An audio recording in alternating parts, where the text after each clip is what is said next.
Josh was perfectly normal pregnancy. We had no problems at all. On the 31st of January 2024, Rachel's waters broke, 36, 4 days, a little bit early. Rachel was kept in for monitoring. They said, nothing's going to happen, you can go home. So I went home. Rachel was moved to the labour ward. And then at sort of 10:30 at night, all of a sudden, consultant comes in.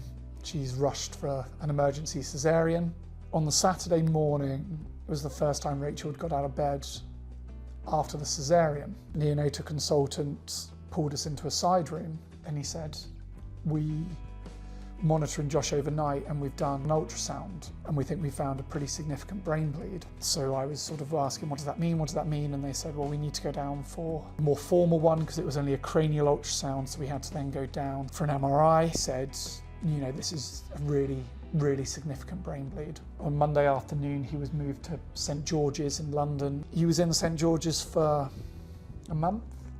And the whole time we were asking for another MRI to find out how his brain was going. And the other MRI comes and he said in 30 years of neonatal, in an almost term newborn, he'd never seen a brain bleed quite severe. He was moved to an advanced care plan, which is... All 7 specialists at this point said, in his best interests, we should stop all treatment and he should move to Christopher's. And none of them thought he would survive the first Christmas. So we'd sort of, 2.5 years later, is obviously still here. We'd anticipated he would die pretty soon because he's got global brain damage, he's blind, he's quadriplegic cerebral palsy. So we've been told, as Rachel said, he will never talk, he will never eat food, he will never walk. He is still at 2.5 years, same as a newborn. He has to have medication, mornings, evenings, for various sorts of things to help with sort of the pain of the brain damage and to help with sort of irritation, bowels. When we got the diagnosis, that was where we were first introduced to shooting stars through Sinead. Sinead was very welcoming at the hospital. Sinead was amazing. She kind of came to visit us multiple times ahead, showed us videos and photos. Obviously, there's the thought of hospice does mean end of life, and that's kind of where we immediately thought our journey would take us to the Christophers because of what we've been told by the professionals. But like the moment that we walked through the door and the nurses that met Josh and have cared for him ever since, I don't think that the unit that we are as a family would be. No, I don't think we'd have made it. No, they've just, they've saved us because many other places haven't. Ben loves it here. Ben wants to come here. He thinks it's a holiday coming here. Yeah. Because the first year especially, we were here quite a lot for medication management. So we stayed upstairs and so we were here sort of breakfast, lunch and dinner. Ben loves playing. He loves getting to the swimming pool, playing outside.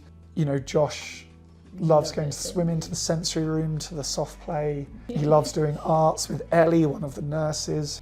He's very loved here. And as I said, I don't think we would have survived to this point without the hospice. Because of his age, the amount of care he gets from social services is very limited. To be honest, if everything fails, we just call the hospice. We call Space Team, we call the consultants. They're always there when other services aren't. The team is just endless and everywhere, and even the catering, the food's amazing, and they're always there to support and help. And it's a happy place to be, isn't it? People just care, and they care a lot, and they help endless families, and without hospice, I don't know where we'd be.